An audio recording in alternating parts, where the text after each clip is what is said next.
നമസ്കാരം. ചതുരംഗത്തിലേക്ക് സ്വാഗതം. അറിഞ്ഞോ, നെതർലാൻഡ്സിൽ റൂം ഫോർ റിവർ പദ്ധതി നടപ്പാക്കിയപ്പോൾ കേരളത്തിലെ വെള്ളപ്പൊക്കത്തിൻ്റെ പ്രശ്നങ്ങളെല്ലാം പരിഹരിച്ചു. വിശദമായി പറയാം.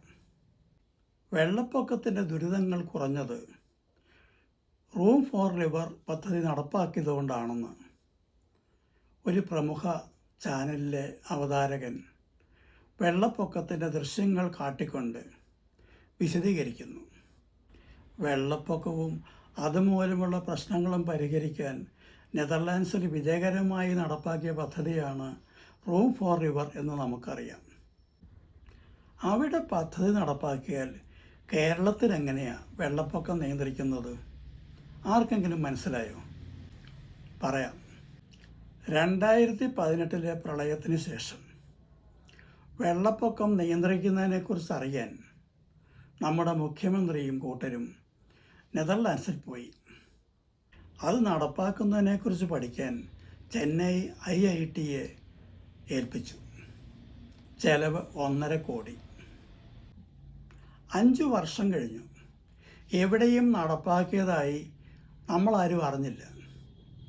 ഒരു നദിയിലെങ്കിലും നടപ്പാക്കിയെങ്കിൽ അതിൻ്റെ ഉദ്ഘാടനവും തറക്കല്ലിടലും പരസ്യവും ഒക്കെ നമ്മൾ കാണുമല്ലോ. അതൊന്നും ഉണ്ടായില്ല. പിന്നെ ആരെ ബോധ്യപ്പെടുത്താനാണ് പദ്ധതി നടപ്പാക്കിയതെന്ന് ഈ പച്ചക്കള്ളം പറയുന്നത്? എന്നാൽ വരൾച്ചയും വെള്ളപ്പൊക്കവും നിയന്ത്രിക്കാൻ അതിനേക്കാൾ നല്ലൊരു പദ്ധതി പശ്ചിമ ബംഗാളിൽ നടപ്പാക്കിയിട്ടുണ്ട്. അതിന് റൂം ഫോർ റിവറിൻ്റെ ചെലവും വരില്ല. പദ്ധതി നദിയിലല്ല, കരയിലാണ് എന്നൊരു വ്യത്യാസമേ ഉള്ളൂ. ഈ രീതി വളരെ ലളിതമാണ്.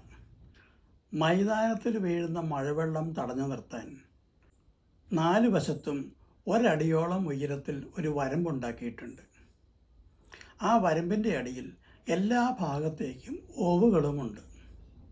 മൈതാനത്തിൽ എവിടെ വീഴുന്ന വെള്ളവും ഓവുകളിലൂടെ പുറത്തേക്കൊഴുകും.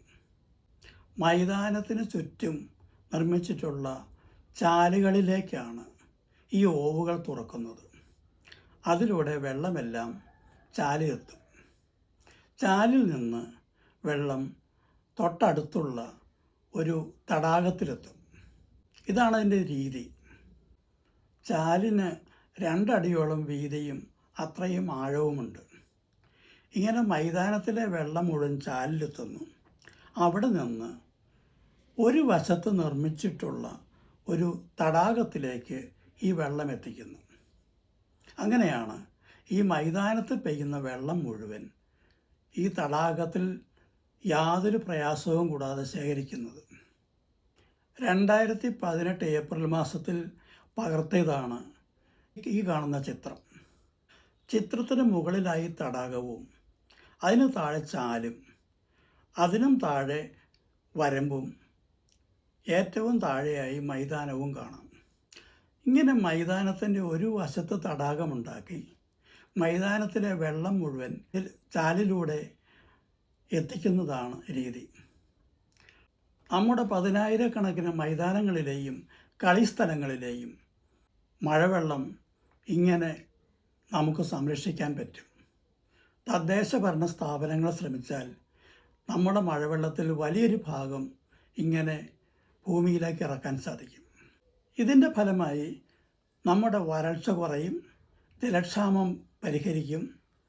അതുപോലെ ഭൂജലനിരപ്പ് ഉയർത്തിക്കൊണ്ടുവരാനും സാധിക്കും. എന്തുകൊണ്ടാണ് ഈ പദ്ധതി നമുക്ക് നടപ്പാക്കാൻ കഴിയാത്തത്? ഇന്ത്യയിലുള്ള ഇത്തരം നല്ല പദ്ധതികൾ നടപ്പാക്കാതെ എന്തുകൊണ്ടാണ് നാം വിദേശത്തേക്ക് പദ്ധതികൾക്ക് വേണ്ടി ഓടുന്നത്? കേരളത്തേക്കാൾ മഴ കുറവുള്ള പ്രദേശങ്ങളിൽ, സംസ്ഥാനങ്ങളിലൊക്കെ ഇത്തരം നല്ല പദ്ധതികളുണ്ട്, ജലം സംരക്ഷിക്കുന്നുണ്ട്. നമുക്ക് മാത്രം കിട്ടുന്ന മഴവെള്ളമെല്ലാം ഒഴുക്കിക്കളയുന്നു. ഇവിടെ നിന്നും സഹായം വാങ്ങാതെ ദേശീയ തലത്തിൽ നടത്തിയ പഠനങ്ങളിലൂടെ കണ്ടെത്തിയ ഈ പദ്ധതികൾ സർക്കാരിനെ അറിയിച്ചിട്ട് അതൊന്ന് തുറന്നു നോക്കാൻ പോലും അവർക്ക് സൗകര്യമില്ല. പിന്നെ എങ്ങനെയാണ് നമ്മുടെ പ്രശ്നങ്ങൾ പരിഹരിക്കുക?